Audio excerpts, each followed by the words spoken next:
Arizona Territory, 1869. Sarah McKenzie had broken more hearts, stolen more horses, and started more fights than any woman should in 3 lifetimes. When her desperate father finally made a deal with the Apache chief Black Eagle, trading his wild daughter for a season of peace, everyone expected her to be dead within a week. Instead, she found something more dangerous than death itself. Love with a warrior named Running Wolf, whose gentle hands could heal wounds while his fierce heart could stop armies. This is the story of how the most unlovable woman in the territory discovered that sometimes the greatest love comes from the most unexpected places. Before we jump back in, tell us where you're tuning in from. And if this story touches you, make sure you're subscribed, because tomorrow I've saved something extra special for you.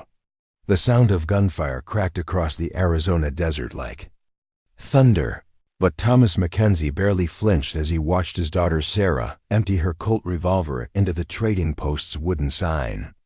Each shot hit its mark with deadly precision, sending splinters flying while Jeremiah Wilkins cursed from behind his counter. This was Tuesday morning at the McKenzie ranch, and Sarah was just getting started. That's the 3rd sign this month. Wilkins hollered, his weathered face red with frustration. "Your girl's gonna bankrupt me, Tom." Thomas McKenzie removed his hat and ran calloused fingers through graying hair, watching his 19-year-old daughter reload with the fluid grace of a seasoned gunfighter. Sarah stood in the dusty yard wearing men's pants, her long auburn hair whipping in the desert wind, green eyes blazing with the kind of fire that had been burning since the day she could walk. She was beautiful in the way a wildfire was beautiful. Magnificent and utterly destructive. Sarah Elizabeth McKenzie. Margaret's voice carried from the ranch house porch, sharp enough to cut glass. "You get yourself inside this instant." Sarah turned toward her mother with a smile that could charm angels or devils, depending on her mood. "In a minute, Mama. Just practicing my aim." She raised the revolver again, this time pointing it at a cactus flower 50 yards away. The shot rang out, and the delicate yellow bloom disappeared in a puff of petals. Margaret McKenzie descended the porch steps like an avenging angel, her calico dress rustling with righteous indignation. At 42, she still carried the beauty that had captured Thomas's heart 23 years ago, but lines of worry had etched themselves around her blue eyes, carved there by years of trying to civilize their impossible daughter. "That's enough. We have guests coming for dinner, and I won't have you showing off like some common outlaw." "Maybe I am a common outlaw," Sarah replied, holstering her weapon with a flourish. "Seems more honest than pretending to be a proper lady when we all know I'm nothing but trouble." The words hit Margaret like a physical blow, and Thomas saw his wife's shoulders sag with familiar defeat. They had tried everything with Sarah. Boarding school in San Francisco had expelled her for organizing a midnight raid on the headmistress's quarters. Private tutors lasted an average of 3 weeks before fleeing back to civilization. The local preacher had given up trying to save her soul after she'd convinced half his congregation that dancing wasn't actually a sin by demonstrating various holy steps during Sunday service. Thomas loved his daughter with a fierce protectiveness that bordered on obsession, but even he had to admit that Sarah was unlike any woman the territory had ever seen. She could outshoot most men, outride any horse, and outcurse a cavalry sergeant when the mood struck her. She drank whiskey neat, played poker better than the gamblers at Fort Huachuca, and had once knocked out a drifter twice her size for making improper suggestions to one of the Mexican girls who worked at the trading post. The problem wasn't that Sarah was evil or cruel. Quite the opposite, in fact. She had a fierce sense of justice that led her to defend anyone she perceived as weak or mistreated. She'd given away half her dowry to help a family of settlers whose crops had failed. She'd nursed wounded soldiers during the Apache raids without regard for her own safety. But her methods were as unconventional as everything else about her, and Arizona Territory society had no idea what to do with a woman who solved problems with her fists and a loaded gun. "The Hendersons are coming for dinner," Margaret continued, her voice taking on that pleading tone that always made Thomas's chest tighten. "Robert Henderson is a good man, Sarah. He has a successful ranch, and he's expressed serious interest in courting you." Sarah's laugh was like broken glass. "Robert Henderson is duller than dishwater and twice as useless. Last time he called, he spent an hour explaining why women shouldn't be allowed to handle firearms. I was cleaning my rifle at the time." "He's respectable," Margaret insisted. "He could give you a good life, children, a proper home." "I don't want a proper home," Sarah shot back, her voice rising with passion. "I want to live, Mama, really live. Not sit in some parlor drinking tea and discussing the weather while my soul dies of boredom." Thomas watched this familiar dance. Between his wife and daughter, feeling the weight of impossible choices pressing down on his shoulders.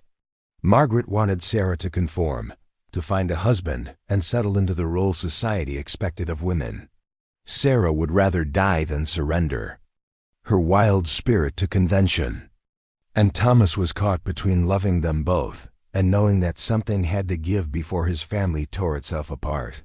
The sound of approaching hoofbeats interrupted the argument, and Thomas turned to see a cloud of dust rising from the main road. His hand instinctively moved to his sidearm as he recognized the riders, 3 Apache warriors moving with the fluid grace of men born to the saddle.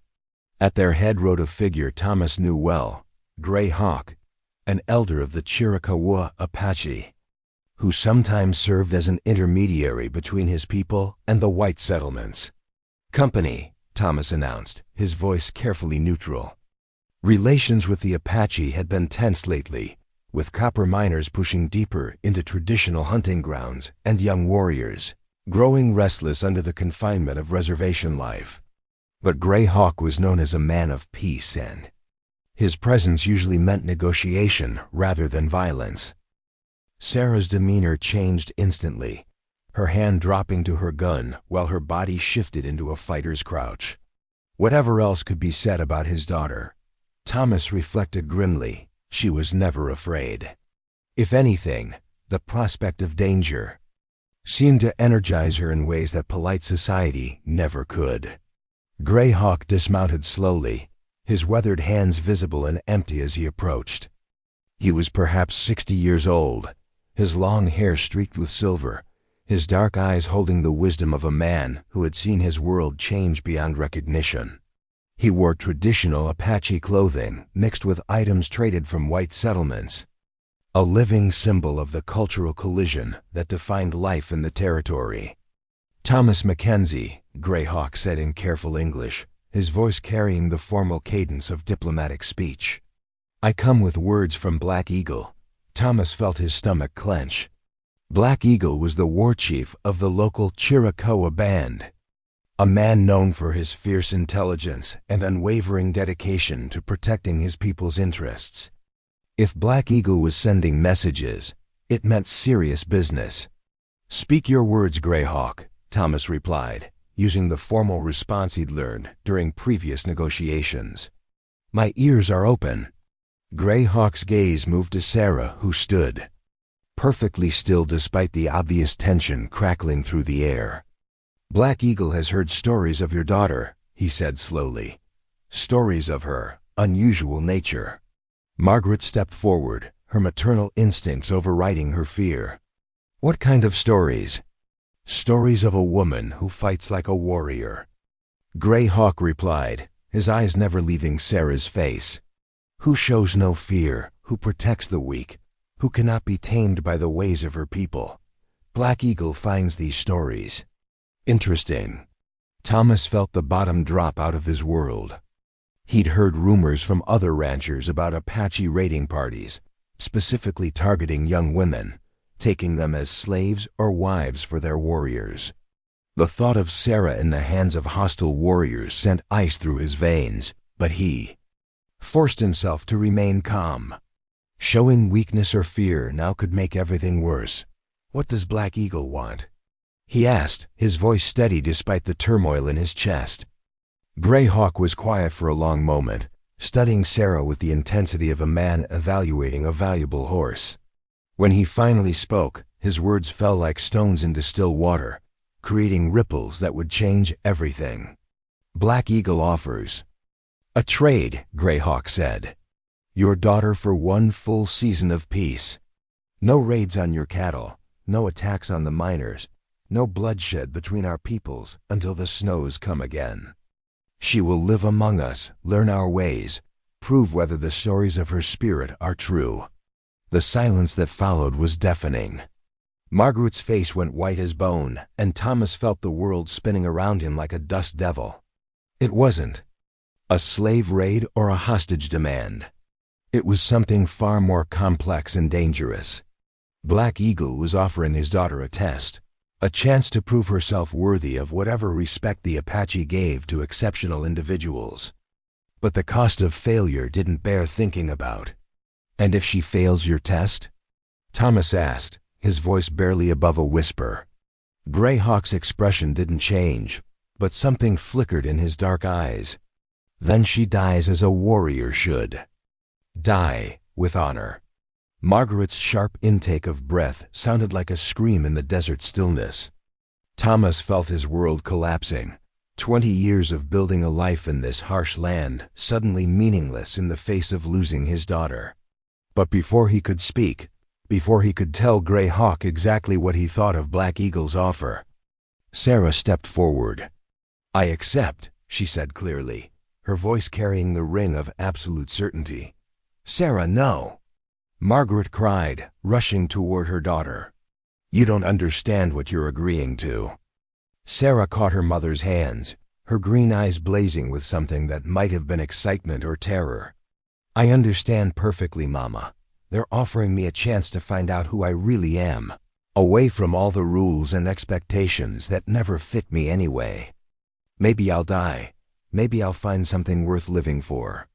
Either way, it's better than slowly suffocating in a proper parlor.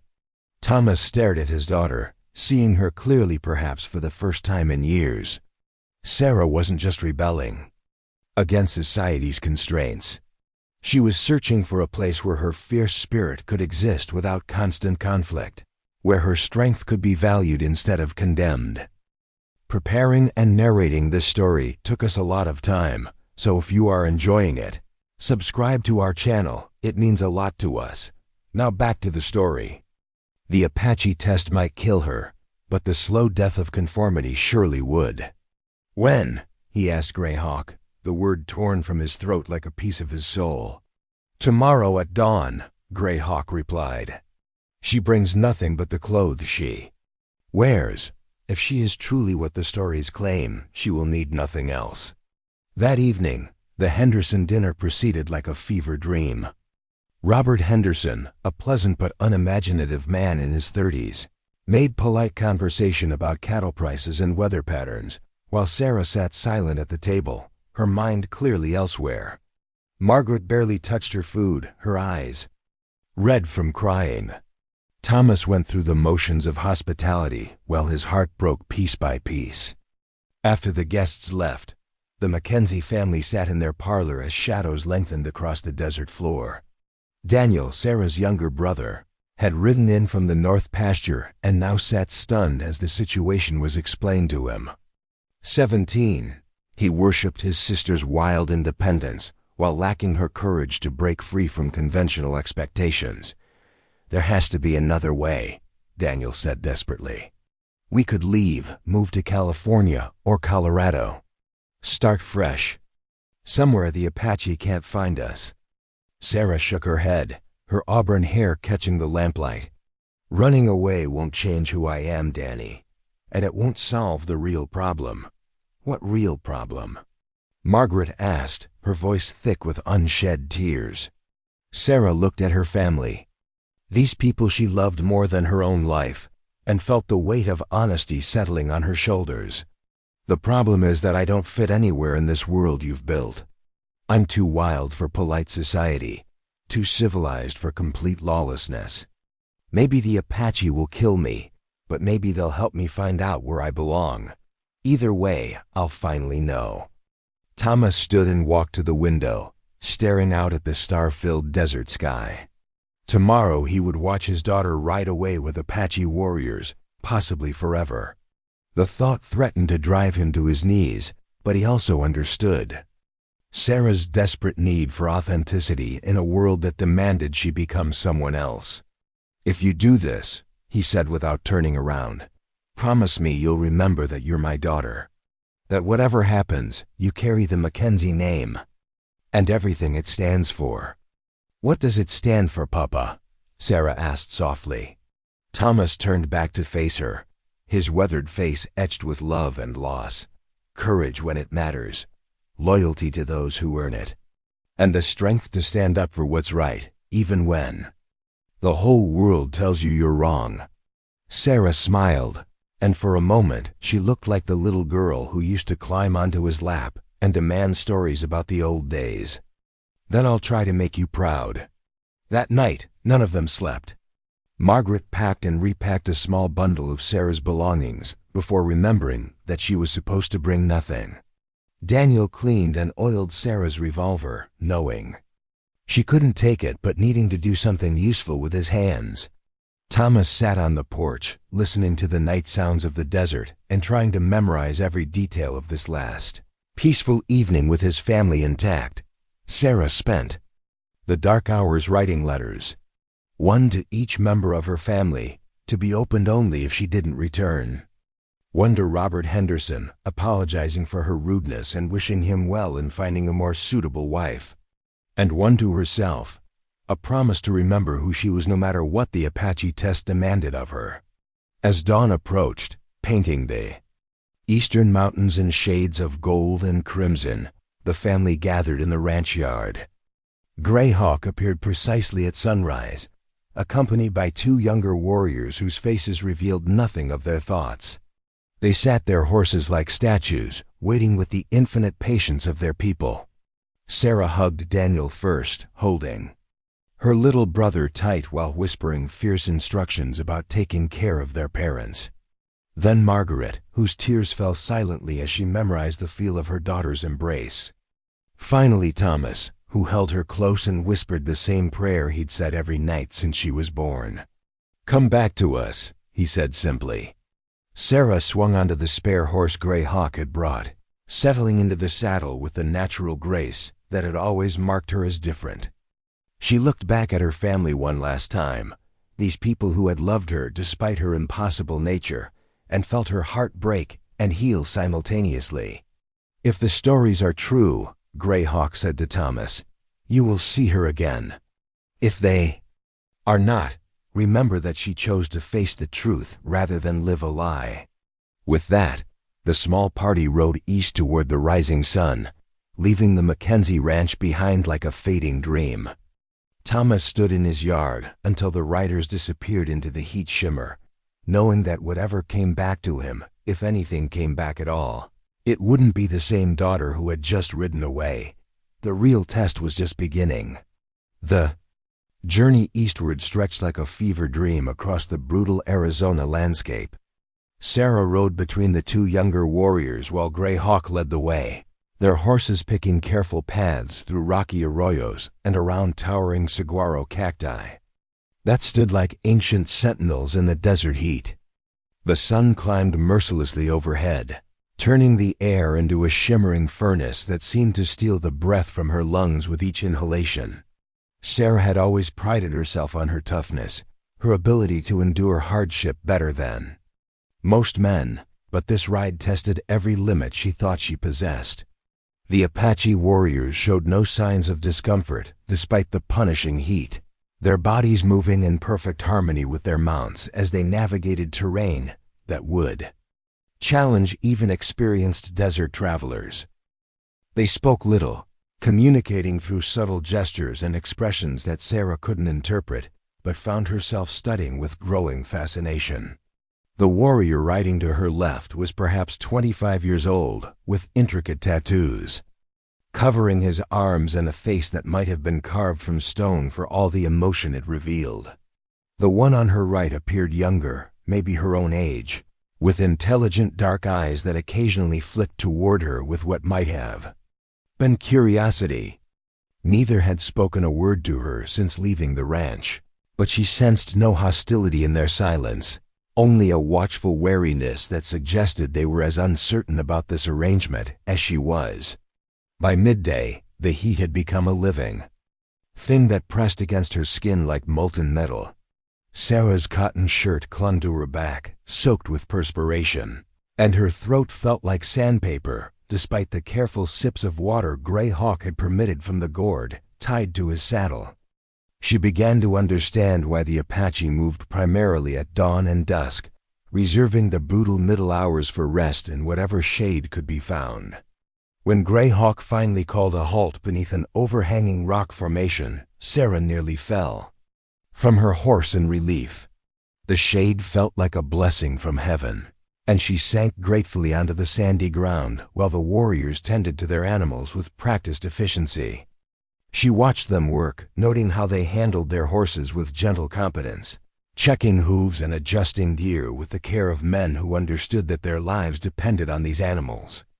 Gray Hawk approached her with the water gourd, his weathered face showing neither approval nor disapproval of her obvious exhaustion. "Drink slowly," he advised in his careful English. "The desert teaches patience to those who would survive it." Sarah accepted the gourd gratefully, forcing herself to take small sips despite her body's demand for more. The water was warm and tasted faintly of the plant fibers that lined the container, but it was the most delicious thing she had ever experienced. "How much farther?" she asked, wiping her mouth with the back of her hand. "We reached the high country before dark," Gray Hawk replied, settling into the shade beside her. "There the air is cooler, and the way becomes more difficult, but less cruel."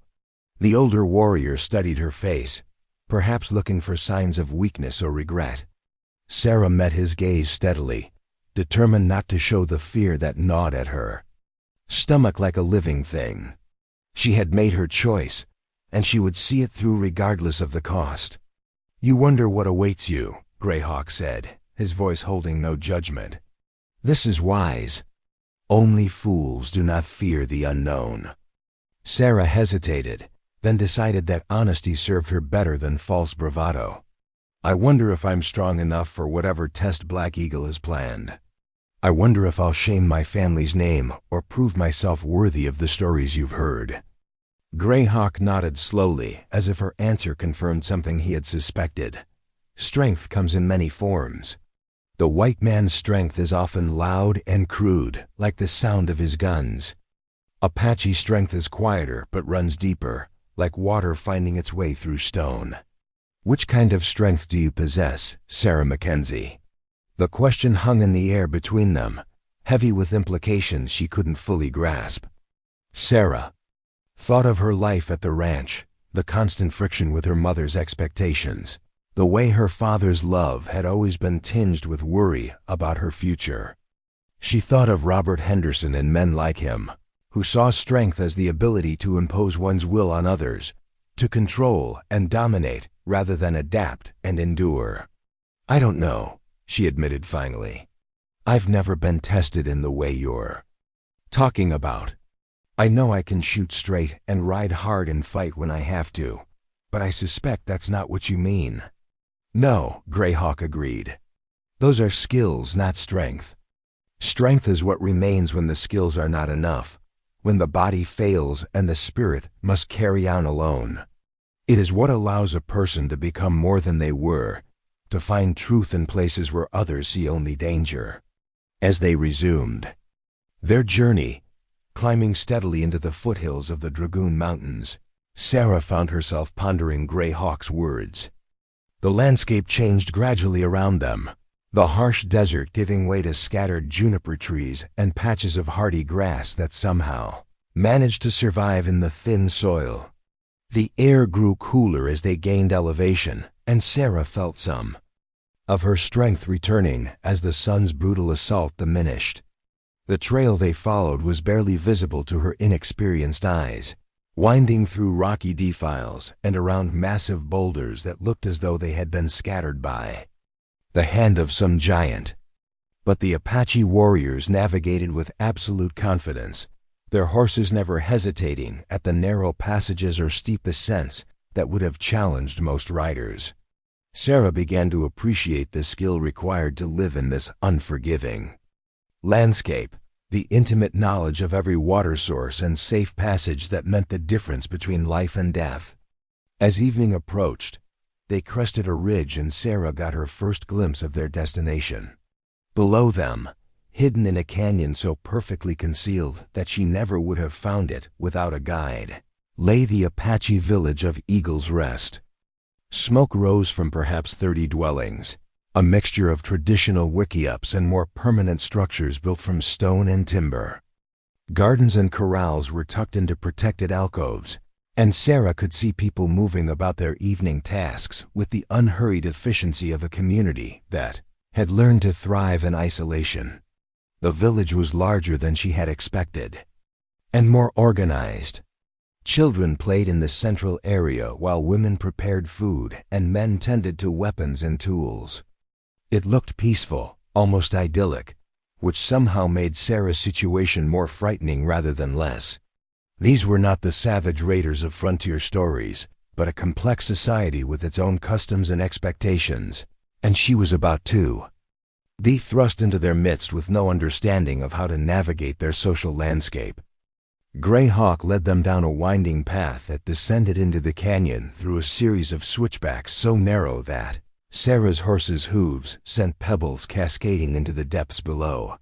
The sound of their approach had been noted, and by the time they reached the village floor, a crowd had gathered to observe the newcomer. Sarah felt dozens of eyes upon her, studying her clothes, her bearing, her obvious foreignness with expressions that ranged from curiosity to suspicion to outright hostility. An elderly woman stepped forward from the crowd, her gray hair elaborately braided and her dark eyes sharp with intelligence. She spoke rapidly in Apache to Gray Hawk, her tone suggesting authority and considerable displeasure.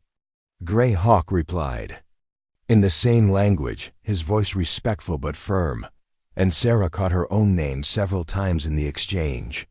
"This is Singing Bird," Gray Hawk explained to Sarah in English.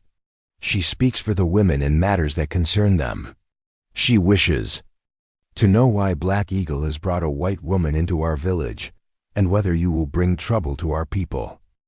Sarah dismounted slowly, her legs unsteady after the long ride, and faced the elderly woman with as much dignity as she could muster. She had no words to offer, no assurance that she wouldn't bring trouble, because she honestly didn't know what her presence here would mean for anyone involved. "Tell her I come seeking to understand who I am," Sarah said finally. "Tell her I mean no harm to her people, but I cannot promise there will be no trouble, because I don't know what form Black Eagle's test will take." Gray Hawk translated, and Singing Bird's expression shifted subtly. She stepped closer to Sarah, studying her face with the intensity of a hawk examining prey, then reached out and touched Sarah's hair, letting the auburn strands slide through her weathered fingers. She spoke again, her voice softer now, and Sarah heard something that might have been approval in her tone. "She says your spirit burns bright," Gray Hawk translated. "She says this is good, because only fire can forge strong metal. But she warns that fire can also destroy if it is not properly controlled." Before Sarah could respond, a new voice cut through the gathering crowd, speaking with the unmistakable authority of command.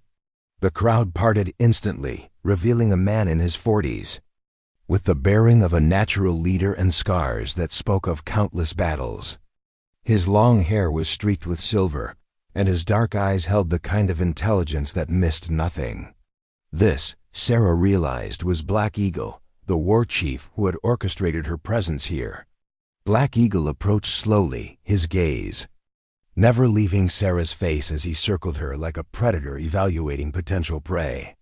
He spoke in Apache, his voice carrying the cadence of formal speech, and Gray Hawk translated with careful precision. "Black Eagle welcomes you to Eagle's Rest," Gray Hawk said. "He says the stories of your unusual nature have traveled far, and he wishes to determine their truth. You will live among us as our women live, learning our ways and proving your worth. Through your actions rather than your words. Sarah lifted her chin, meeting Black Eagle's penetrating stare with all the courage she possessed. What must I do to prove myself worthy? Black Eagle smiled, an expression that held no warmth, but considerable anticipation. His response, when Grey Hawk translated it, sent a chill through Sarah's blood. You will be given to Running Wolf, our greatest warrior, as his responsibility. If you can earn his respect and prove yourself useful to our people, you will be judged favorably.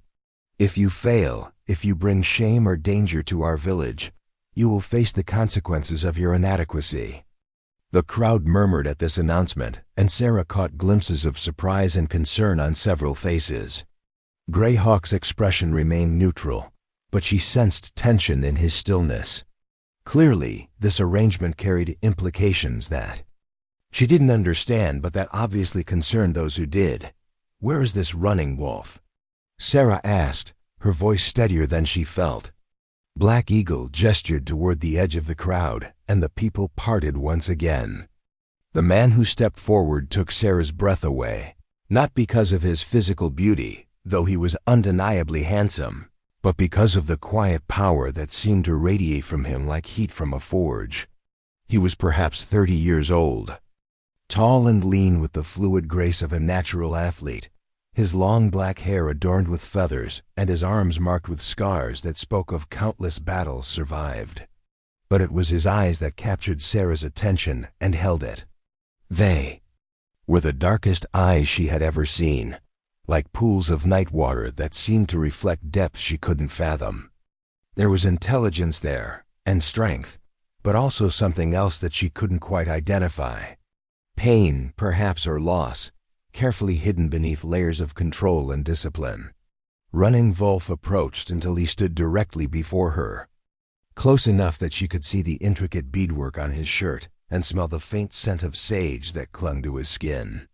He studied her face with the same intensity that Black Eagle had shown, but where the chief's examination had felt like a threat, this felt like something else entirely. A question perhaps, or a challenge that had nothing to do with her ability to survive and everything to do with who she truly was beneath the surface. When Running Wolf spoke, his voice was low and musical, the Apache words flowing like water over stone. Grey Hawk translated with obvious reluctance, as if the words themselves were dangerous. Running Wolf says he did not ask for this responsibility, and he questions the wisdom of bringing a white woman into our midst. He says you look soft and weak like all your people, and he doubts you will survive even one moon among us. Sarah felt anger flare in her chest, hot and familiar. She had heard variations of this dismissal her entire life, men who looked at her and saw only what they expected to see rather than what she actually was. But something in Running Wolf's expression gave her pause. His words were harsh, but his eyes held a different message, as if he were testing her reaction rather than expressing his true opinion.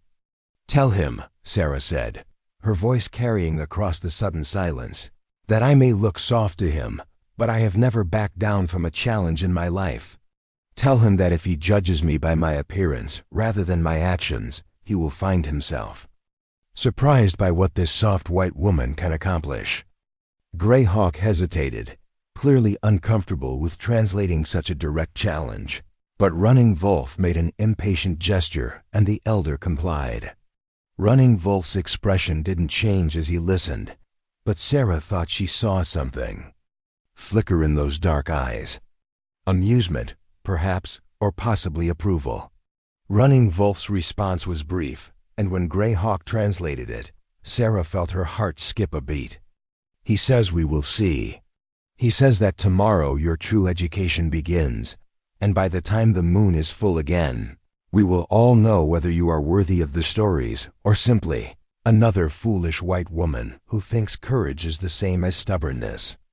The crowd began to disperse as full darkness settled over the canyon, people returning to their evening routines with the easy familiarity of long-established custom. Sarah found herself standing alone with Running Wolf while Grey Hawk spoke, quietly with Black Eagle near the central fire. The silence stretched between them, heavy with unspoken questions and mutual wariness. Finally, Running Wolf gestured for her to follow him, leading her toward a small wickiup situated on the edge of the village. The dwelling was simple but well constructed, its framework of bent saplings covered with brush and hides that would provide shelter from wind and rain. A small fire pit sat before the entrance, and Sarah could see sleeping robes and various personal belongings arranged inside with military precision. Running Wolf spoke again, his tone more neutral now, and gestured toward a smaller structure nearby. Sarah understood without translation that this would be her quarters, a space close enough for supervision, but separate enough to maintain some semblance of propriety. The arrangement spoke of careful thought and consideration that surprised her given his earlier harsh words. An older woman emerged from the shadows, carrying blankets and what appeared to be a change of clothes. She spoke briefly with Running Wolf, her manner respectful but familiar, and Sarah guessed this might be a relative or perhaps a respected elder tasked with helping her navigate the social complexities of village life. "This is Bright Moon," Grey Hawk said, appearing at Sarah's shoulder. "She is Running Wolf's grandmother and one of our most skilled healers. She will help you understand the ways of our women and teach you the skills you will need to survive." Among us, Bright Moon stepped forward and examined Sarah with the frank appraisal that seemed common among Apache women. She was perhaps 60 years old, her gray hair neatly braided and her clothing decorated with intricate beadwork that spoke of considerable skill and status. When she spoke, her voice carried the authority of age and wisdom, and Sarah found herself straightening unconsciously under the older woman's scrutiny. "She says you are taller than most women, but not too tall," Grey Hawk translated with what might have been amusement. "She says your hands are soft, but your arms are strong, and your eyes hold fire that has not yet been properly tested. She wishes to know if you can cook, sew, heal wounds, and bear children, because these are the skills that matter most in determining a woman's worth." Sarah felt heat rise in her cheeks at the blunt assessment, but she reminded herself that these people operated under different social rules than the ones she had grown up with. Honesty and directness were clearly valued over polite evasion. "Tell her I can cook simple meals and tend wounds, but I'm not skilled with a needle and I've never had children," Sarah replied. "Tell her I'm willing to learn whatever she thinks. I should know, but I can't promise to be as good a student as she might wish." Bright Moon's response, when translated, surprised Sarah with its gentleness. "She says learning is more important than knowing, and willingness more valuable than skill. She says that if your spirit is truly strong, your hands will follow where your heart leads." As the evening wore on, Sarah found herself drawn into the rhythms of village life in ways she hadn't expected. Bright Moon showed her how to arrange her sleeping area for maximum comfort and warmth, demonstrated the proper way to bank a fire so it would last through the night, and explained through gesture and simple words the locations of the water source and the areas designated for various daily activities. Running Wolf remained nearby throughout these preparations, ostensibly working on his weapons, but clearly monitoring Sarah's reactions to her new environment. She caught him watching her several times, his expression unreadable but his attention focused in a way that made her pulse quicken despite herself. There was something about his presence that both comforted and unsettled her, a sense of contained power that reminded her of a mountain cat she had once encountered while hunting, beautiful and dangerous in equal measure, when the time came to retire for the night. Sarah found herself alone in her small shelter for the first time since leaving the ranch. The silence was different here than in the desert outside her family's home, filled with the subtle sounds of a living community. Settling into sleep, she could hear the soft murmur of conversation from nearby dwellings, the gentle movement of horses in the corrals, and somewhere in the distance, the haunting call of a night bird she didn't recognize. Sleep should have come easily after the exhausting day, but Sarah's mind refused to quiet. She lay on the surprisingly comfortable bed that Bright Moon had prepared, staring up at the Wikiup's woven ceiling and trying to process everything that had happened. Less than 24 hours ago, she had been eating dinner with her family and contemplating a future of endless social conflicts and unsuitable suitors. Now she was lying in an Apache village, committed to a test that might end in her death, under the supervision of a warrior whose very presence seemed to scramble her thoughts.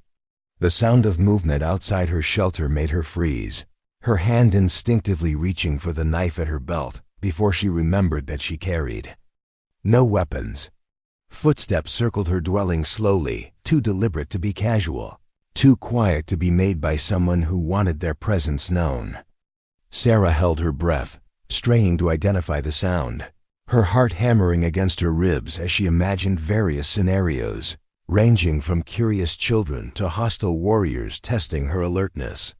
The footsteps stopped directly outside her entrance, and Sarah heard the soft sound of someone settling onto the ground. A guardian, she realized, someone posted to watch over her during her first vulnerable night in the village. The knowledge brought both relief and a strange sense of disappointment. She was being protected, but also clearly considered too dangerous or too valuable to be left unguarded. Running Wolf? She whispered, somehow certain that he was the one sitting vigil outside her door. A low grunt confirmed her guess, and Sarah felt an unexpected warmth spread through her chest. He had positioned himself between her and any potential threat, sacrificing his own comfort to ensure her safety. The gesture spoke of honor and responsibility that had nothing to do with personal affection and everything to do with the duties he had accepted when Black Eagle placed her under his care. "Thank you," she said softly, not sure if he would understand the English words, but hoping he would recognize the gratitude in her tone. His response was a single word in Apache, spoken so quietly that it was barely audible. Sarah didn't understand the meaning, but something in the way he said it made her close her eyes and finally drift towards sleep, feeling safer than she had any right to feel in a place where everything was strange and potentially dangerous. Tomorrow would bring new challenges and tests she couldn't anticipate, but tonight she was protected by a warrior whose mere presence seemed to promise that whatever came next, she wouldn't face it alone. The thought should have frightened her. This growing dependence on a man she barely knew, but instead it filled her with anticipation that had nothing to do with fear and everything to do with the strange certainty that her real life was finally about to begin. Sarah woke to the sound of women's voices and the gentle clatter of cooking implements, the familiar domestic symphony that marked the beginning of another day in any community. But as consciousness fully returned, the strangeness of her situation crashed over her like cold water. The woven ceiling above her head, the unfamiliar sense of sage and wood smoke, the musical cadence of Apache conversation drifting through the thin walls of her shelter, all served as sharp reminders that her old life had ended and something entirely new had begun. She pushed aside the warm blankets that Bright Moon had provided and stepped into the cool morning air, immediately aware that her movements were being observed by multiple sets of curious eyes. Children who had been playing nearby stopped their games to stare at the white woman, their expressions ranging from fascination to wariness. Several women working around the central fire pit glanced up from their tasks, their faces carefully neutral, but their attention obviously focused on Sarah's every gesture. The weight of constant scrutiny pressed against her shoulders like a physical burden, but Sarah straightened her spine and lifted her chin in the gesture of defiance that had become second nature over the years. If she was going to be watched and judged, she would give them something worth observing. She would not cower or apologize for her presence here, no matter how uncertain she felt about what lay ahead. Bright Moon emerged from Running Wolf's dwelling carrying a wooden bowl and a folded bundle of clothing. The elderly woman's weathered face showed no particular emotion as she approached, But Sarah sensed approval in the older woman's steady gaze. Bright Moon spoke in Apache, her tone suggesting instruction rather than conversation, and gestured toward the clothing she carried. Sarah understood without translation that her own garments, practical as they had seemed at the ranch, were inappropriate for the work she would be expected to perform here. The cotton dress and leather boots that had served her well in her former life would mark her as an outsider and potentially interfere with the tasks she needed to master. The Apache clothing Bright Moon offered represented more than a change of wardrobe. It was a first step toward the transformation that Black Eagle's test would demand of her.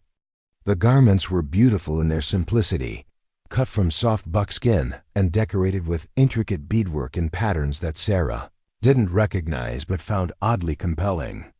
The dress was longer than what she was accustomed to wearing, reaching nearly to her ankles, but the leather was supple enough to allow free movement. The moccasins were unlike any footwear she had ever worn, so perfectly fitted to her feet that they felt like a second skin. As Sarah changed clothes in the privacy of her shelter, she caught glimpses of running Wolf moving about his morning routine. He tended his horses with the same careful attention she had observed the previous evening, checking their condition and ensuring their comfort with the devotion of a man who understood that his life might depend on these animals. His movements were economical and precise, wasting no motion or energy on unnecessary flourishes. When she emerged wearing the Apache clothing, Sarah immediately noticed a shift in the attention she received. The children who had been staring with undisguised curiosity now seemed more accepting of her presence, as if the change of clothes had somehow made her less foreign and threatening. Several of the women nodded approvingly, and one elderly man, who had been watching from the shadows, actually smiled before returning to his work. Bright Moon approached with the wooden bowl, which Sarah discovered contained a mixture of ground corn and water that served as the morning meal. The food was simple but nourishing, and Sarah found herself genuinely hungry for the first time since leaving the ranch. As she ate, Bright Moon began what was clearly intended as the first lesson in Sarah's education, pointing to various objects and speaking their names in Apache, waiting patiently for Sarah to repeat the words back to her. The language felt strange on Sarah's tongue, the sounds and rhythms unlike anything she had ever attempted to speak. But she applied herself to the task with the same determination that had carried her through every other challenge in her life. Stumbling over pronunciations and struggling with unfamiliar concepts, but refusing to give up despite the obvious difficulty. Running Wolf observed these language lessons from a distance, his expression unreadable, but his attention clearly focused on Sarah's progress. When she successfully managed to repeat a particularly difficult phrase, she caught what might have been approval flickering across his features.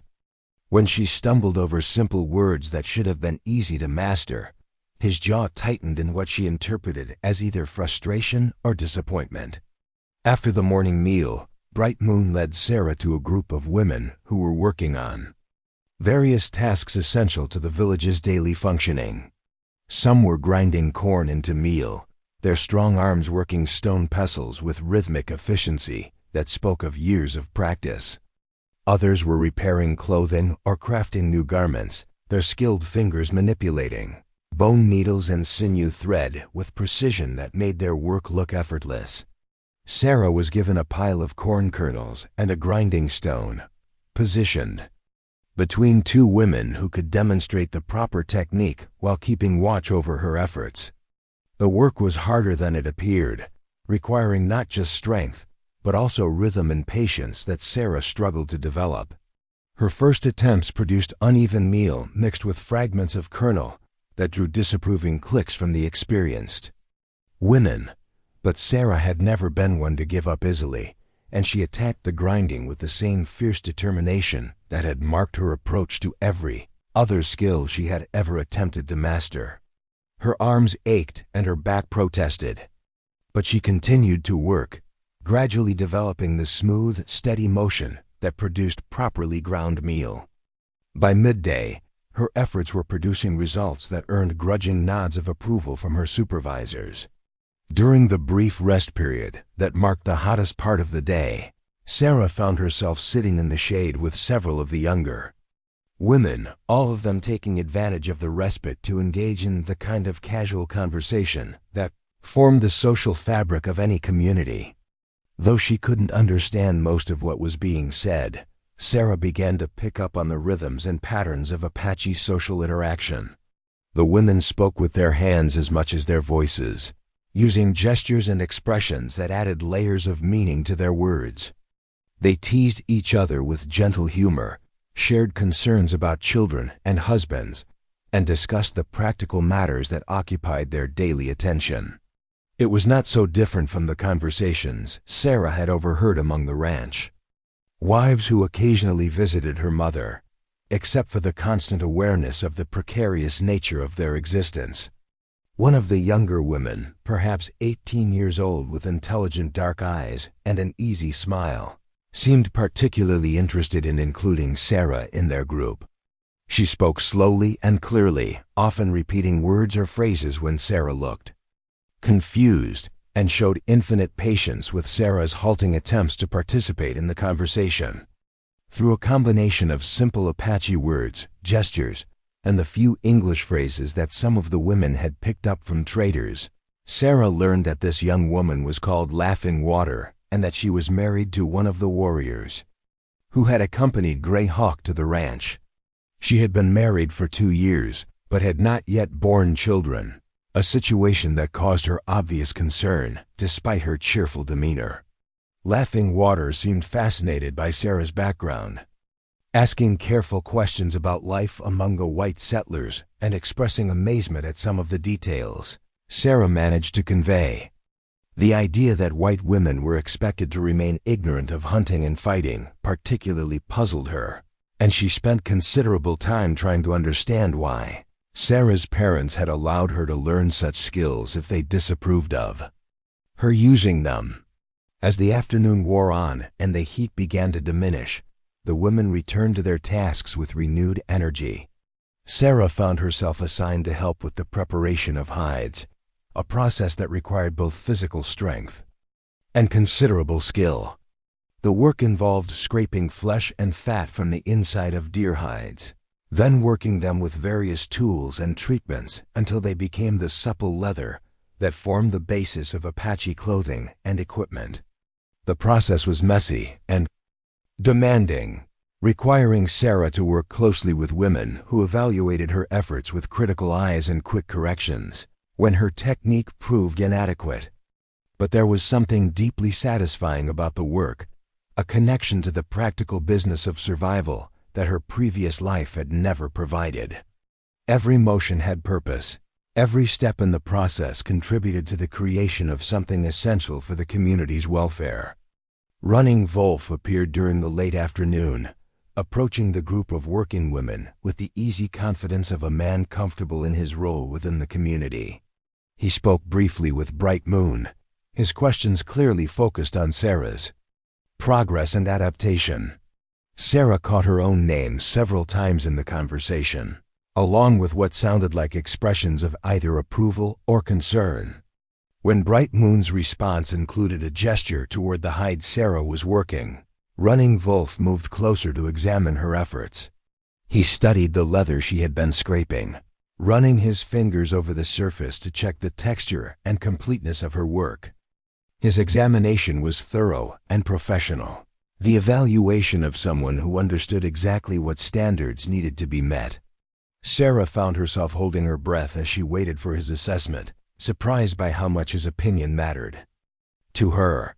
When he finally nodded and spoke a few words to Bright Moon, Sarah felt a surge of pride that was completely out of proportion to the simple task she had completed. But the approval of this man, whose respect she was beginning to realize she wanted desperately to earn, meant more to her than all the compliments she had ever received from the young men who had courted her back in Arizona territory. As evening approached, the women began preparing the communal meal that would feed the entire village. Sarah found herself assigned to help with gathering firewood, a task that required her to venture beyond the immediate village area under the supervision of several other women. The work gave her the first real opportunity to explore the canyon that concealed Eagle's Rest, and she was amazed by the thoughtful way the Apache had adapted their settlement to the natural features of the landscape. Gardens were tucked into protected alcoves where morning sun and afternoon shade created optimal growing conditions.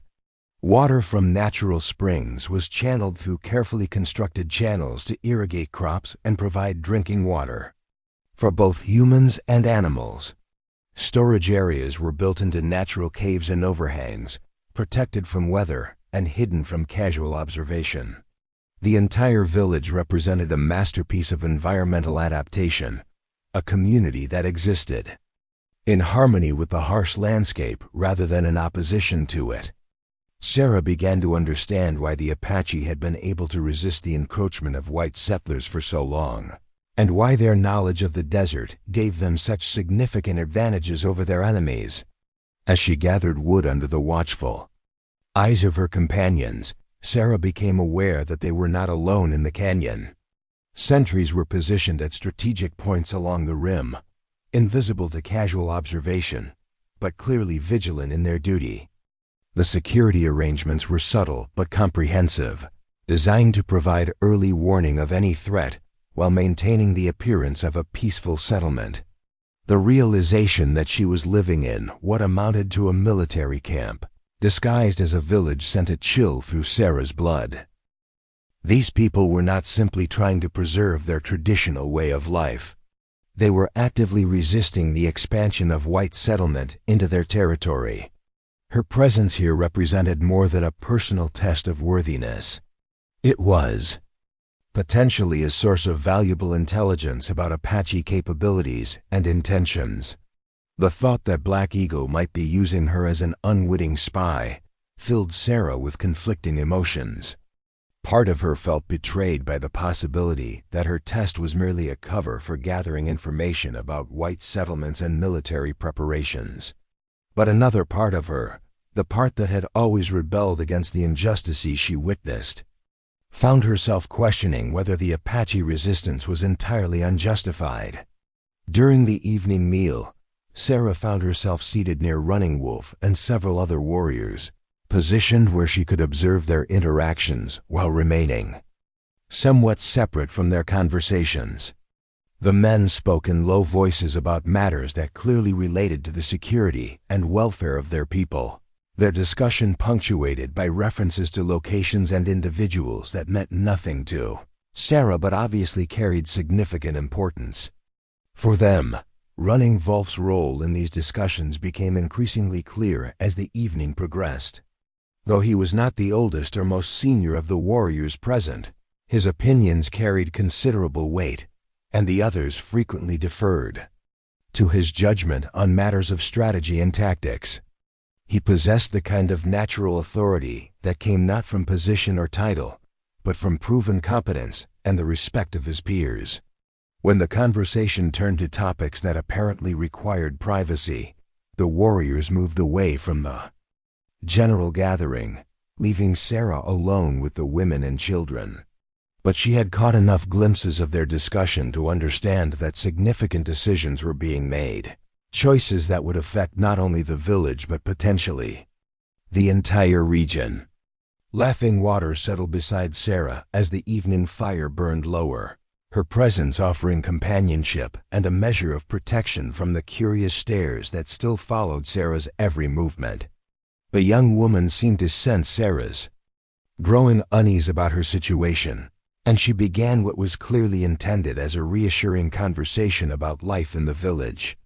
Through their mixture of languages and gestures, Laughing Water conveyed that newcomers always faced a period of adjustment and testing, that the community needed time to determine where each individual fit within the complex web of relationships and responsibilities that held their society together.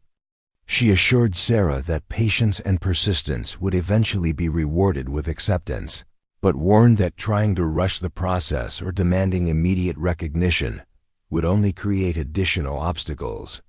The advice was sound, but Sarah found herself struggling with the passive role it implied.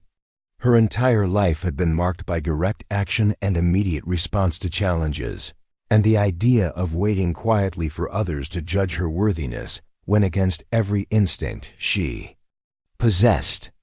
But she was beginning to understand that Apache society operated according to different principles than the world she had known, and success here would require her to adapt her approach to match their expectations.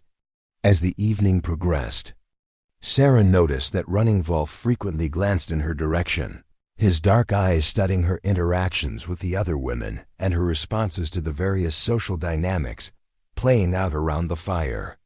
She had the distinct impression that he was evaluating her performance, looking for signs of how well she was adapting to her new circumstances. When the time came to retire for the night, Running Wolf approached Sarah directly for the first time since their initial meeting. He spoke quietly in Apache, his words clearly intended for her alone, though she couldn't understand their meaning. Bright Moon, who had been nearby throughout the evening, provided translation with obvious reluctance. "Running Wolf says that tomorrow your real testing begins," the elderly woman explained in her careful English. "He says that today you have shown you can work with your hands and follow simple instructions, but tomorrow you must prove that you possess the strength of spirit that the stories claim. He says that if you fail, it will be better for everyone. If the failure comes quickly rather than slowly." Sarah felt her temper flare at the implied threat, but she forced herself to remain calm and controlled. Losing her composure now would only confirm whatever doubts Running Wolf harbored about her suitability for their test. Instead, she looked directly into his dark eyes and spoke with all the quiet confidence she could muster. "Tell him that I've never failed a test that mattered, and I don't intend to start now. Tell him that whatever challenge he has planned, I'll meet it with everything I have. And when it's over, he'll know exactly what kind of woman I am." Bright Moon translated faithfully, and Sarah saw something shift in Running Wolf's expression. The change was subtle, barely perceptible, but she sensed that her response had surprised him in some way. He studied her face for a long moment, as if trying to see past the surface to whatever lay beneath, then nodded once and walked away without another word. As Sarah prepared for her second night in the Apache village, she found herself wondering what form tomorrow's test would take. Would it be a matter of physical endurance, a challenge to her ability to survive in the harsh desert environment? Would it test her skills as a warrior, forcing her to prove that she could fight effectively despite her gender? Or would it be something entirely different, a trial that would reveal aspects of her character that even she didn't fully understand? Whatever lay ahead, Sarah was determined to face it with the same courage that had brought her to this place. She had burned her bridges when she accepted Black Eagle's offer, and there could be no retreat now regardless of what the test demanded of her. Tomorrow would bring answers to questions she hadn't even known she was asking, and by its end, she would either prove herself worthy of the respect she craved, or face the consequences of her inadequacy. The thought should have frightened her, but instead it filled her with anticipation that had nothing to do with fear and everything to do with the strange certainty that her destiny was finally revealing itself. Whatever Running Wolf had planned for her, whatever challenge awaited with the dawn, she would meet it as herself, completely and without compromise. And if that wasn't enough, if her true nature proved insufficient for the demands of Apache life, then at least she would fail honestly rather than succeed by pretending to be someone she was not. Dawn came with the sound of distant thunder, though no clouds marred the crystal-clear desert sky. Sarah woke instantly, her body responding to the subtle vibrations that seemed to pulse through the earth itself. The sound grew louder as consciousness fully returned, resolving into the rhythmic pounding of many horses moving at speed. War party returning, she realized with a jolt of adrenaline, and from the urgency of their approach, they brought either victory or devastating news. She emerged from her shelter to find the village already stirring with purposeful activity. Women gathered children close while men reached for weapons with the fluid efficiency of people who had faced such moments countless times before. But there was no panic, no disorganized scrambling for safety. This was a community that had learned to respond to danger with disciplined coordination that could mean the difference between survival and annihilation. Running Wolf appeared at her side with startling suddenness, his hand closing around her wrist with gentle but unmistakable authority. "Come," he said in English, the first word she had heard him speak in her language. His voice was deep and resonant, accented but clear, and Sarah realized that he had understood every word she had spoken since arriving at Eagle's Rest. He led her quickly toward the canyon wall where a narrow path zigzagged upward toward concealed positions among the rocks. Other women and children were already climbing toward these defensive positions, moving with the sure-footed grace of people intimately familiar with every handhold and footstep. Sarah followed as quickly as she could manage, her heart pounding from both exertion and the growing certainty that whatever was approaching the village would change everything. From their vantage point high on the canyon wall, Sarah could see the dust cloud that marked the approaching riders long before the horses themselves became visible. Running Wolf crouched beside her, a spyglass in his hands as he studied the distant figures with intense concentration. When he finally lowered the instrument, his expression was grim in a way that sent ice through Sarah's veins. "Soldiers," he said simply, passing her the spyglass so she could see for herself.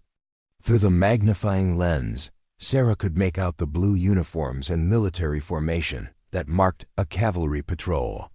But these were not the disciplined ranks of a routine reconnaissance mission. The soldiers rode hard, their horses lathered with sweat and their formation loose with exhaustion or urgency. Behind them, barely visible through the dust and heat shimmer, came a larger force moving more slowly but with obvious determination. "How many?" Sarah asked, though she dreaded the answer. Running Wolf's jaw tightened as he reclaimed the spyglass. For another look, 24 in the advance party, perhaps 50 more following. Too many to fight directly, too few to represent a full military campaign. They seek something specific. The implication hung in the air between them like a blade poised to fall. Sarah felt the weight of realization settling on her shoulders as she understood what Running Wolf was suggesting. The soldiers weren't conducting a routine patrol or responding to general reports of Apache activity. They were hunting for something or someone particular, and the timing of their arrival, so soon after her own, could hardly be coincidental. "They're looking for me," she said quietly, the words tasting like ashes in her mouth. Running Wolf studied her face with those penetrating dark eyes, searching for something she couldn't identify. "Perhaps your father would have reported your capture to the territorial authorities. They would be obligated to attempt a rescue, regardless of the circumstances that brought you here." Sarah felt her world tilting off its axis as the full implications of the situation became clear. Her presence in Eagle's Rest, which she had seen as a personal test of worthiness and courage, had become a threat to the safety of every person in the village. The children who had begun to accept her, the women who had patiently taught her their skills, the warriors who had grudgingly acknowledged her efforts, all of them now faced potential death or displacement because of her selfish desire to prove herself. "I have to go to them," she said, already starting to rise from her concealed position. "I have to tell them I'm safe, make them leave before anyone gets hurt." Running Wolf's hand closed around her arm with surprising gentleness, but his grip was unbreakable. "Sit," he commanded, his voice carrying the authority of a man accustomed to immediate obedience. "You understand nothing of what is happening here." Sarah wanted to argue, to demand her freedom to make the choice that would protect the innocent people who had shown her hospitality, despite her foreign origins. But something in Running Wolf's expression stopped her, a combination of pain and determination that suggested he was struggling with decisions far more complex than her limited understanding could grasp. Below them in the village, Sarah could see Black Eagle and his senior warriors gathering in urgent council. Their voices carried faintly on the desert air, the rapid flow of Apache discussion punctuated by gestures toward the approaching soldiers and occasional glances toward the canyon wall where she waited with Running Wolf, whatever they were deciding. Her fate was clearly central to their deliberations. What will they do? Sarah asked, though she feared she already knew the answer. Running Wolf was quiet for a long moment, his gaze fixed on the distant soldiers who continued their steady approach toward the hidden canyon. When he finally spoke, his words confirmed her worst fears while revealing complexities she hadn't anticipated. Black Eagle will offer them a choice, he said slowly, as if weighing each word before speaking it aloud. They can leave peacefully, with the message that you are safe and well treated, but will remain among us according to the agreement made with your father. Or they can attempt to take you by force and face the consequences of making war on the Apache Nation. Sarah felt her blood run cold as she understood the impossible position her presence had created. The soldiers couldn't simply abandon their rescue mission without facing court-martial for dereliction of duty. But attacking the village would result in casualties on both sides, potentially escalating into the kind of open warfare that territorial authorities desperately wanted to avoid. There has to be another way, she said desperately. Some solution that doesn't require bloodshed or abandoning their duty. Running Wolf turned to look at her directly, his dark eyes holding depths of sadness and knowledge that took her breath. A way, there is, he said quietly. But it requires a choice that only you can make, and the consequences will change your life forever, regardless of what you decide. Before Sarah could ask what he meant, the sound of approaching voices from below drew their attention back to the village. A small group of Apache warriors had ridden out to meet the advancing soldiers, carrying the white flag of parley that would allow for negotiation without immediate violence. Black Eagle himself led the delegation, his presence ensuring that whatever discussions took place would carry the full authority of the tribal leadership. Sarah watched through the spyglass as the two groups met in the open desert beyond the canyon mouth. The conversation that followed was too distant for her to hear, but the body language of both sides told its own story. The cavalry officer, a young lieutenant with the rigid bearing of recent military academy training, clearly expected his demands to be met with immediate compliance. Black Eagle's responses, delivered with the dignity of a sovereign leader treating with equals, obviously frustrated and confused the young soldier. The negotiation stretched for nearly an hour, with messengers riding back and forth between the parley site and both the hidden village and the main body of soldiers waiting in the distance. Sarah found herself holding her breath as she watched. The delicate diplomatic dance that would determine whether the day ended in peace or violence. Finally, Black Eagle rode back toward the village while the soldiers remained in position, neither advancing nor retreating. The Apache war chief's expression was unreadable as he disappeared into the canyon, but Sarah sensed that the negotiations had reached a critical juncture that would require difficult decisions from everyone involved. Running Wolf rose smoothly to his feet, offering Sarah his hand to help her down from their rocky perch. Black Eagle will want to speak with you, he said simply. The choice I mentioned can no longer be delayed. They descended the narrow path in silence, Sarah's mind racing as she tried to anticipate what form this crucial choice would take. When they reached the village floor, she found Black Eagle waiting with Gray Hawk and several other senior warriors, their faces grave with the weight of momentous decisions. Black Eagle spoke in Apache, his words flowing with the formal cadence of official pronouncement. Gray Hawk translated with careful precision, ensuring that Sarah understood every nuance of what was being offered.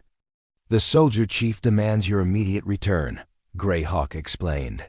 He threatens military action if you are not produced within 1 hour. Black Eagle has told him that you are here by choice, fulfilling an agreement made with your father. But the young officer lacks the authority to accept such explanations. Sarah nodded, having expected as much from what she had observed of the negotiations. What choice do I have to make? Greyhawk exchanged glances with Black Eagle before continuing. You may return with the soldiers if that is your wish. You will be safe, return to your family, and your life will continue as it was before. But if you choose to remain, to complete the test that brought you here, then you must do so as one of our people in truth as well as appearance. The words hit Sarah like a physical blow as she understood their implications. Staying meant more than simply completing Black Eagle's test of her worthiness. It meant abandoning her identity as a white woman, accepting full membership in Apache society with all the responsibilities and dangers that entailed. It meant choosing between the safety of her old life and the uncertain promise of belonging to a people who might yet accept her as one of their own. How long do I have to decide? She asked, though she suspected she already knew the answer. The soldiers will not wait beyond the hour, Black Eagle promised. Greyhawk replied. But the choice itself cannot be delayed even that long. If you mean to stay, there are rituals that must be completed before you can claim the protection of our laws and customs. Sarah felt the weight of impossible decision pressing down on her like a physical burden. Everything she had ever known, everyone she had ever loved, waited for her beyond the canyon walls.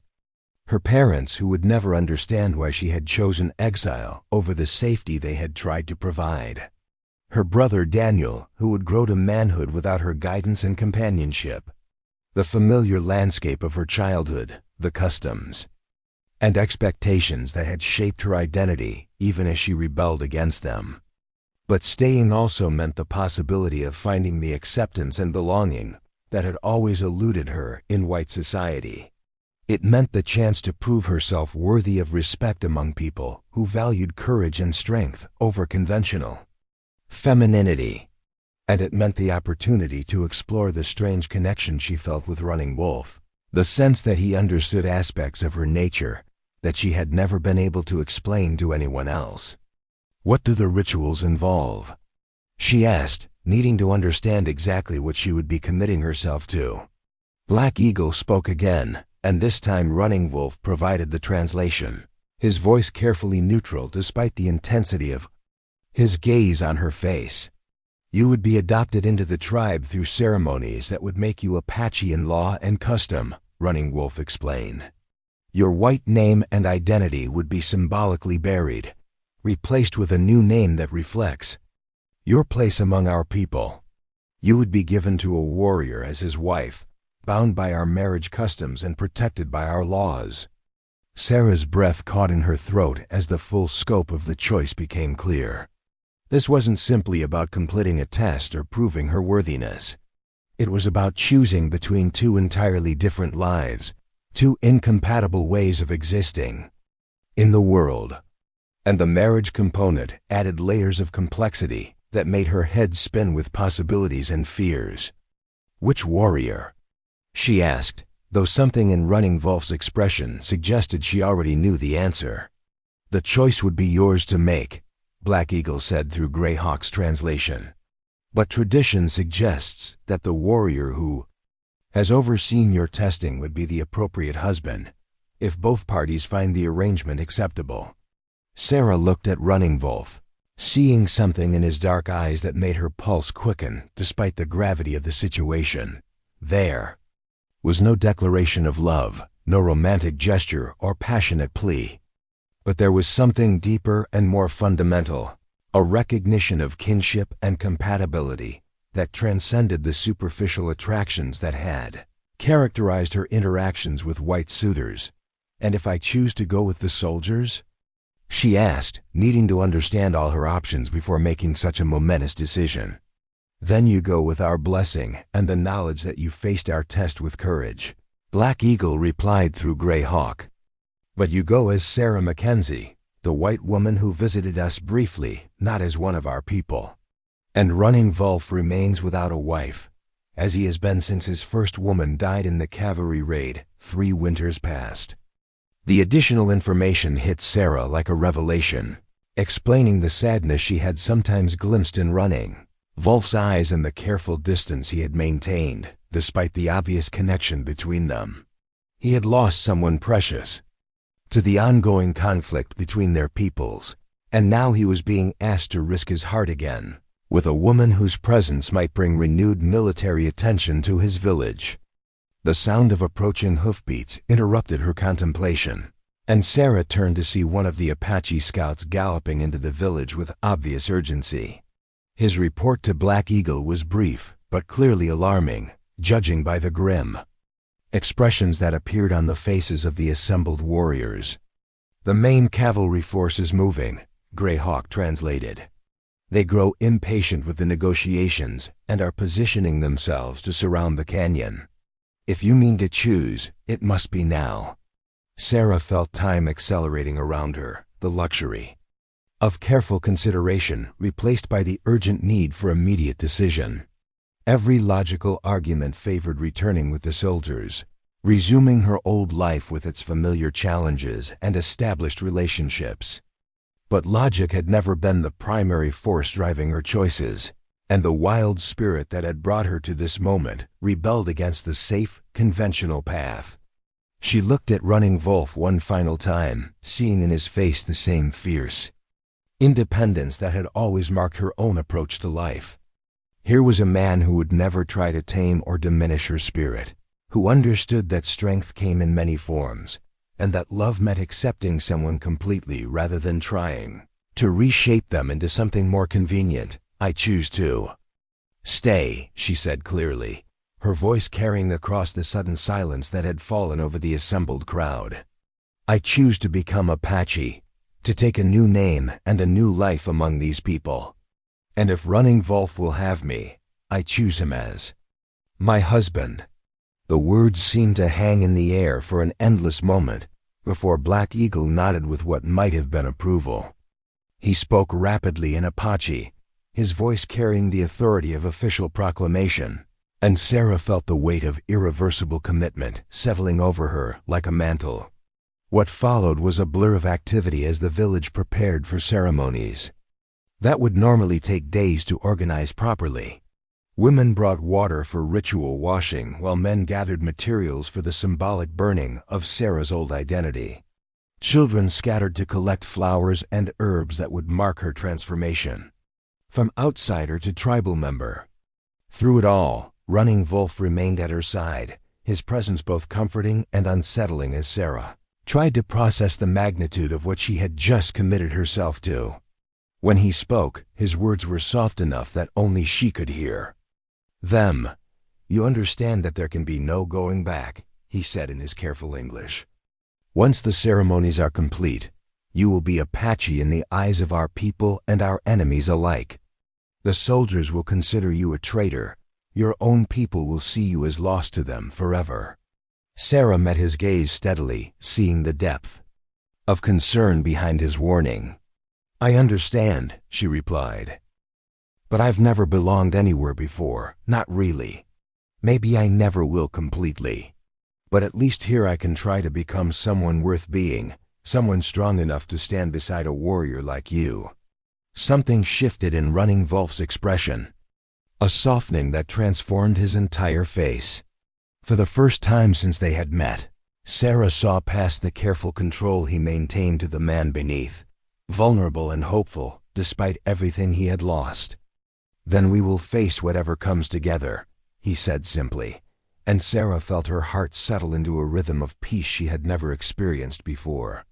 The ceremonies were unlike anything Sarah had ever witnessed, rich with symbolism and spiritual meaning that she could sense even when she couldn't fully understand the words being spoken.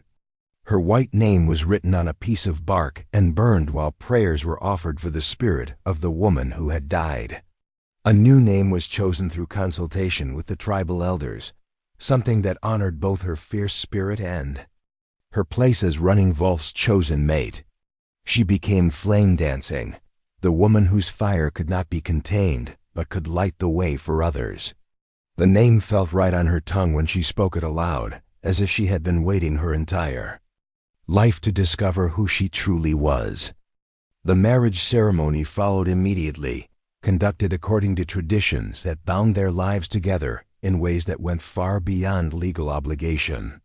When Running Wolf placed his hands over hers and spoke the ritual words that made them husband and wife, Sarah felt something inside her soul click into place like a key finding its proper lock.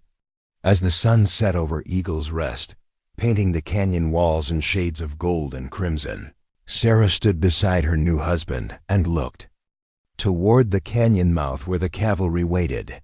Tomorrow would bring new challenges, new tests of the choice she had made. The soldiers would eventually return to the territorial capital with news of her decision, and her family would have to grapple with the loss of a daughter who had chosen exile over conventional safety. But tonight, as the Apache celebrated the addition of a new member to their tribe and Running Wolf held her close under the desert stars, Sarah finally understood what it meant to be home.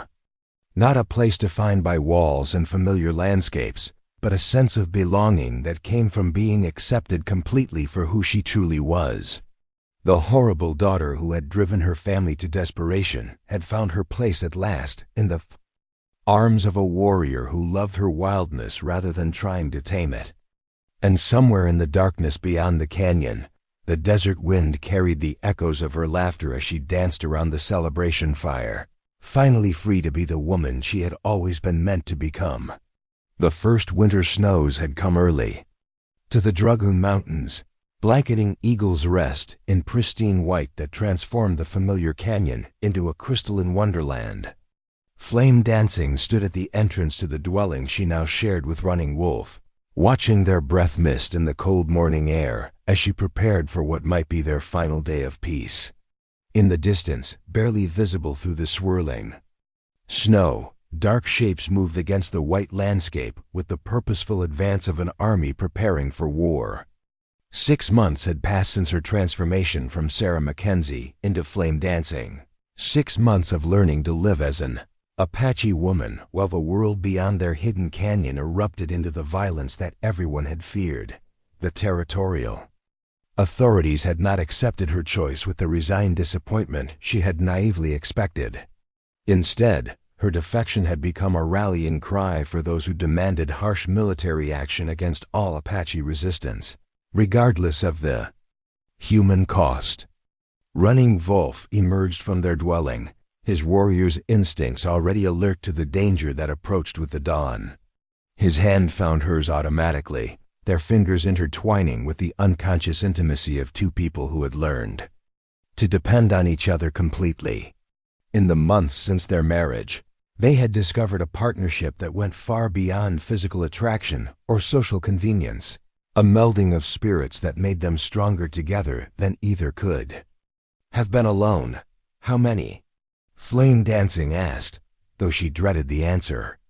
The Apache scouts had been bringing increasingly grim reports for days, describing a military force larger than any previously assembled against their people.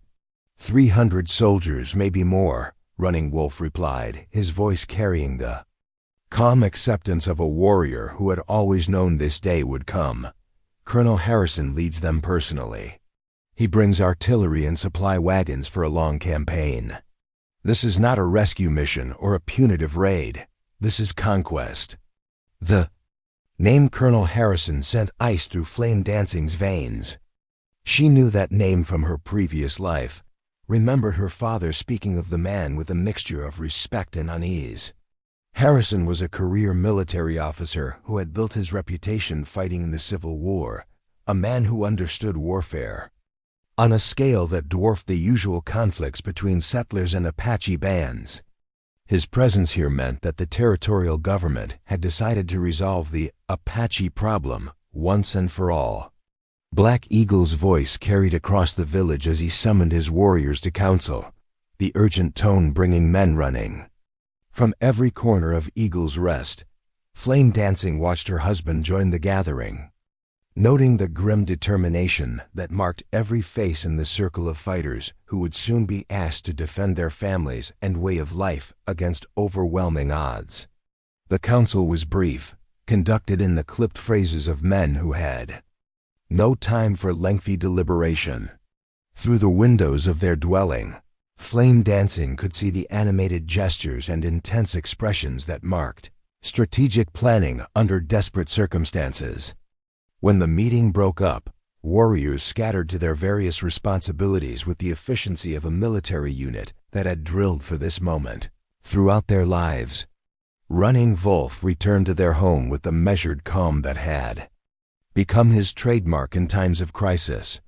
But Flame Dancing had learned to read the subtle signs of stress in his bearing, the slight tension around his eyes that revealed how much the approaching battle weighed on his mind. When he spoke, his words confirmed her worst fears while revealing the impossible choice that lay before them. Black Eagle offers two paths, Running Wolf said, settling beside her near their small fire. We can fight here, in the canyon that has been our home, and die defending the place where our children were born and our ancestors rest. Or we can scatter into the deep desert, abandon everything we have built, and hope that some of us survive to preserve what remains of our people. Flame Dancing felt her heart breaking as she understood the magnitude of what he was describing. Either choice meant the effective end of the life they had built together, the destruction of the community that had become her sanctuary and her home. But there was a third option that neither Running Wolf nor Black Eagle had mentioned, an alternative. That might save the village while damning her to a fate worse than death. What if I surrendered to Colonel Harrison? She asked quietly, the words feeling like stones in her mouth. What if I returned to my white identity and testified that I had been held captive against my will? Would that satisfy their need for justification and allow them to withdraw without attacking the village? Running Wolf's reaction was immediate and violent, his face darkening with anger that she had rarely seen from him. You speak of betraying everything you have become, everyone who has accepted you as sister and daughter. You would make yourself a liar and our people kidnappers too. Save lives that may already be forfeit. I would save the children, Flame Dancing shot back, her own temper flaring in response to his rejection. I would save Laughing Water and Bright Moon and all the others who have shown me kindness. If my sacrifice could prevent this battle, how is that not the right choice? Because it would not prevent anything, Running Wolf replied with bitter certainty. Harrison did not come here to rescue you. He came to break Apache resistance permanently, and your surrender would only provide him with propaganda to justify whatever atrocities he commits afterward. The children you wish to save would still die, but their deaths would be accompanied by stories of Apache treachery and the need for vigilance against savage duplicity. The truth of his words hit Flame Dancing like a physical blow, but she forced herself to consider alternatives that might offer hope where direct confrontation promised only destruction. Her mind raced through possibilities, scenarios that might exploit weaknesses in the colonel's position or create opportunities for negotiation that could benefit both sides. Then we need to change the nature of the conflict, she said slowly, ideas beginning to crystallize as she spoke. We need to make it politically impossible for Harrison to achieve his objectives through simple military force. Running Wolf studied her face with the intensity she had learned to associate with his strategic thinking, recognizing that her mind worked differently than his, but often arrived at insights that his warrior's training might overlook. Explain what you mean. Flame Dancing rose and began pacing the small confines of their dwelling, her thoughts organizing themselves as she moved. Harrison's authority comes from the territorial government, which answers to officials in Washington, who are trying to balance competing interests. They want to protect white settlers, but they also want to avoid the kind of expensive, prolonged warfare that would drain federal resources and create bad publicity in the Eastern newspapers. You think like a politician, Running Wolf observed, though his tone suggested this might not be entirely a criticism. But politicians are not leading the soldiers who will attack us at dawn. No, but politicians control the resources that make such attacks possible, Flame Dancing replied, her excitement growing as the outline of a plan began to take shape in her mind. What if we could demonstrate that Harrison's methods were not only brutal, but also ineffective? What if we could make him look like an incompetent butcher, rather than a heroic protector of civilization? The sound of approaching hoofbeats interrupted their conversation, and Running Wolf moved quickly to the entrance of their dwelling.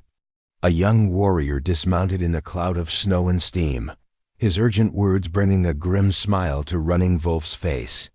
When he returned to the fire, his expression had shifted from resignation to something that might have been hope. "A delegation approaches under a flag of truce," Running Wolf reported.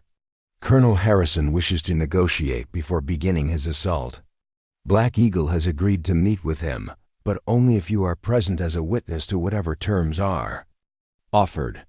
Flame Dancing felt her pulse quicken as she realized that fate had provided exactly the opportunity she needed to implement the desperate plan forming in her mind. If she could manipulate the negotiations to expose Harrison's true intentions while demonstrating Apache reasonableness, she might be able to create the kind of political embarrassment that would force a withdrawal of federal support for his campaign. "I'll need to appear as Sarah McKenzie, not Flame Dancing," she said, already beginning to formulate the performance that might save her adopted people. "Harrison will expect to see a grateful white woman rescued from savage captivity, and I'll give him exactly what he expects until the moment comes to reveal the truth." Running Wolf's expression darkened again as he understood what she was proposing. "You asked me to watch my wife pretend to be someone else, to deny our marriage and our love for the sake of political theater. Do you understand what you are demanding of both of us?" The pain in his voice nearly broke her resolve, but Flame Dancing forced herself to think beyond personal feelings to the larger stakes involved. "I'm asking you to trust me to play a role that might save everyone we care about. When this is over, when Harrison has been discredited and forced to withdraw, I'll still be your wife, and this will still be our home. But if we fight a conventional battle against his artillery and superior numbers, none of us will survive to enjoy whatever love we might preserve." The negotiation took place in an open area midway between the village and the military encampment, both sides maintaining careful distances while representatives met under the neutral banner of parley. Colonel Harrison proved to be exactly what Flame Dancing had expected, a career officer in his 50s with the bearing of a man accustomed to unquestioned authority and the cold eyes of someone who had seen too much war to retain illusions about the nature of conflict. He was accompanied by a small staff of junior officers and a man in civilian clothes, who was obviously some kind of government representative, possibly a territorial official with the authority to make binding agreements. The Apache delegation consisted of Black Eagle, Gray Hawk, and Running Wolf, with Flame Dancing positioned slightly behind them in a way that emphasized her status as a recovered captive rather than a participating member of the tribal council. Harrison's opening gambit was everything Flame Dancing had hoped for and more, a combination of arrogance and barely concealed contempt that would play perfectly to her planned revelation. He addressed Black Eagle as if speaking to a subordinate, his tone carrying the assumption that Apache compliance with his demands was not subject to negotiation. "I am here to recover Miss Sarah McKenzie and to ensure that no further depredations are committed against the citizens of Arizona Territory," Harrison announced, his voice carrying clearly across the snowy ground between the two groups. "Surrender the woman immediately, along with any other captives you may be holding, and I will consider allowing your people to relocate to the reservation with minimal punishment for your past crimes." Black Eagle's response was delivered with the dignity of a sovereign leader addressing an equal, his words translated by Gray Hawk with careful attention to diplomatic protocol. "We hold no captives here. The woman you seek came to us freely, according to an agreement made with her father. She has been treated with honor and respect, and she remains free to leave whenever she chooses to do so." Harrison's dismissive laugh revealed exactly the attitude that Flame Dancing had counted on encountering. "Savages do not make agreements with civilized men," he declared with casual brutality. "They take what they want and kill what they cannot use. Miss McKenzie has obviously been subjected to whatever degradations you people inflict on captive women, and her supposed freedom is merely another example of Apache deception. The moment had come to spring the trap that Flame Dancing had been preparing since the negotiations began. She stepped forward, moving past the Apache delegates to position herself where Harrison could see her clearly, noting the satisfaction that appeared on his face as he observed what he assumed was a rescued captive approaching her liberators. "Colonel Harrison," she said in a clear voice that carried to both delegations, "I appreciate your concern for my welfare, but I must correct several misunderstandings about my situation here." Harrison's expression shifted slightly as he registered something unexpected in her tone, but his assumptions about her captivity were too deeply ingrained to be easily shaken. "Miss McKenzie, you have nothing to fear now. These savages will not be permitted to harm you further, and you will be safely returned to your family within the week." "That's where you're wrong, Colonel," Flame Dancing replied, allowing her voice to carry the authority she had learned as an Apache woman rather than the deference expected of a rescued captive. "I am not a prisoner here, and I have not been harmed in any way. I chose to come to Eagle's Rest. I chose to adopt Apache customs and traditions, and I chose to marry Running Wolf according to the laws of his people." The silence that followed her declaration was deafening, broken only by the whisper of wind through the snow-laden pine trees that surrounded their meeting place. Harrison's face went through several shades of emotion, from disbelief through outrage to a cold fury that made his earlier arrogance seem benign by comparison. "You have clearly been subjected to some form of mental coercion," he said finally, his voice tight with barely controlled anger. "No civilized woman would voluntarily submit to marriage with a savage, regardless of the circumstances that brought her among them. Your apparent compliance is merely evidence of the psychological damage that captivity has inflicted upon your rational faculties."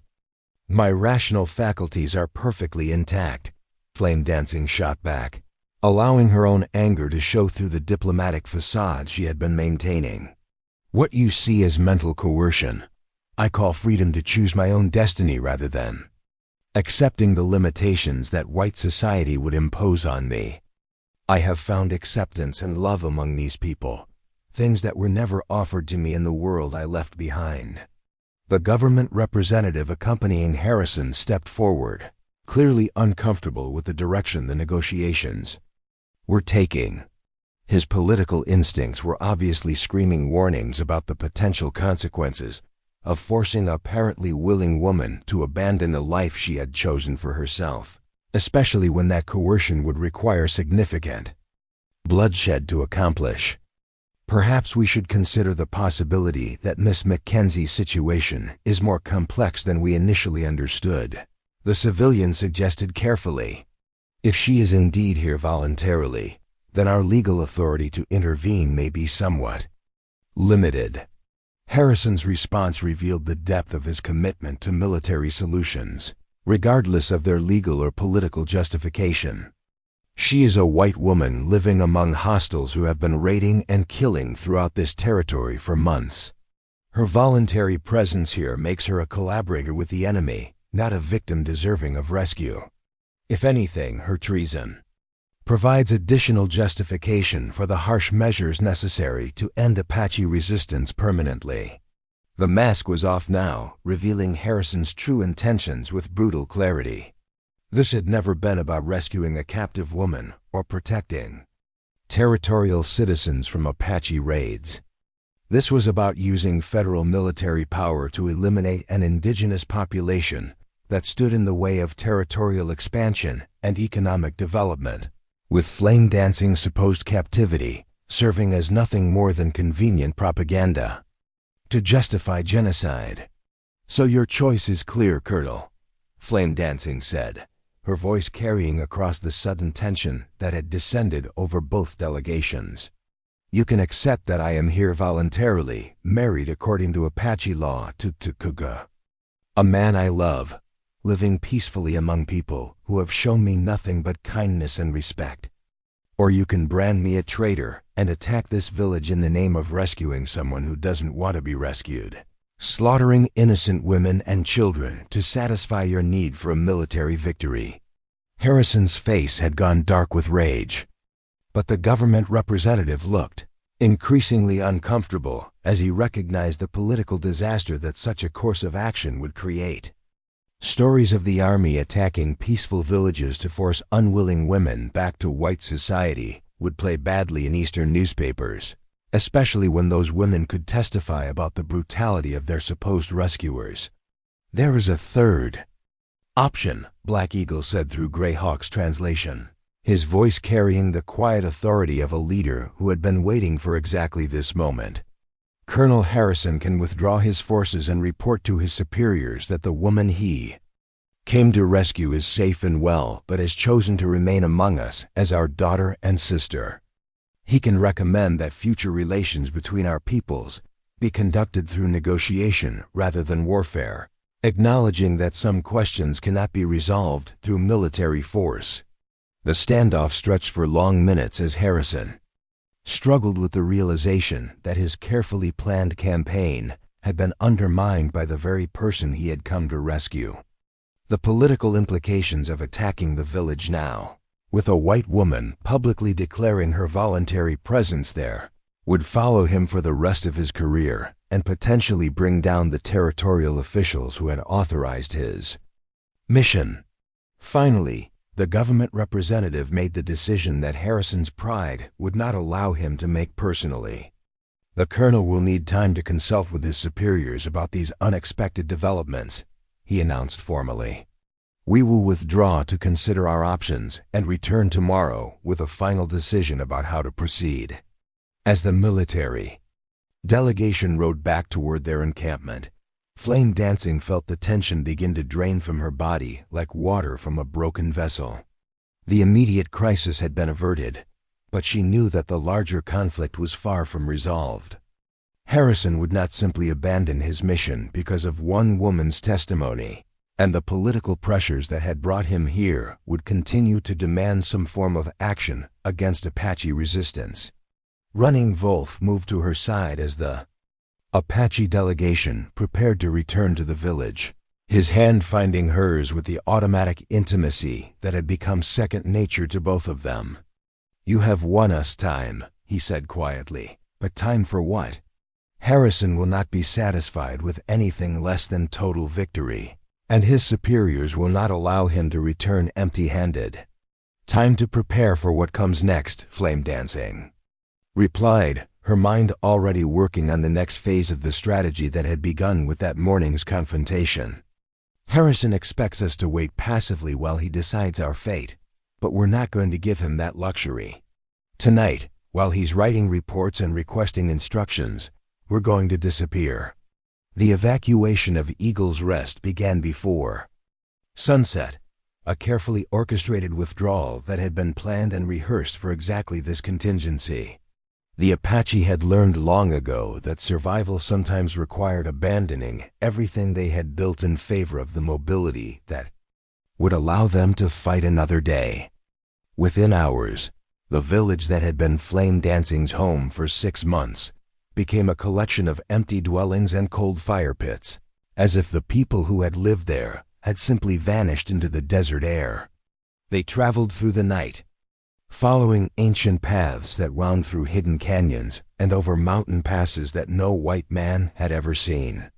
The Apache moved with the fluid efficiency of people who had been nomads long before they were settled farmers, carrying only what was essential and leaving behind everything that would slow their escape. By dawn, they were 50 miles from Eagle's Rest and still moving, their trail covered by wind and weather in a way that would challenge even the most skilled military trackers. 3 days later, as Flame Dancing helped establish their temporary camp in a hidden valley that could shelter the entire tribe through the winter, a single rider approached under the white flag of parley. It was one of Harrison's junior officers, a young lieutenant with the bewildered expression of a man who had just discovered that his enemies could simply disappear when conventional military pressure was applied to them. The message he carried was brief and predictable. Colonel Harrison demanded the immediate return of all tribal members to a designated reservation, with Sarah McKenzie to be surrendered for questioning about her activities during her captivity. Failure to comply would result in a manhunt that would continue until every Apache in the territory had been captured or killed. Black Eagle's response was equally brief and infinitely more dignified.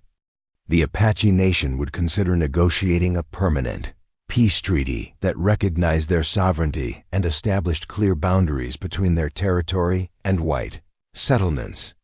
But they would not submit to imprisonment on reservations, and they would not surrender tribal members to face punishment for choosing to live according to their own customs and beliefs. As winter deepened and no further military forces appeared to challenge their new sanctuary, Flame Dancing began to understand that their strategy had succeeded beyond her most optimistic hopes. The political embarrassment of Harrison's failed mission, combined with the approach of harsh weather that would make military operations prohibitively expensive, had apparently convinced territorial authorities to postpone further action until spring. But she also knew that this respite was temporary, that the forces driving territorial expansion would not be permanently deterred by one woman's dramatic gesture or one colonel's political humiliation. When spring came, when the snows melted, and the mountain passes became passable again, new pressure would be applied with new justifications and possibly more competent leadership. The thought should have terrified her, but instead Flame Dancing found herself filled with a strange peace as she watched Running Wolf teaching a group of young warriors the tactical lessons learned from their encounter with Harrison's forces. Whatever challenges lay ahead, they would face them together, as a people united by choice rather than divided by fear.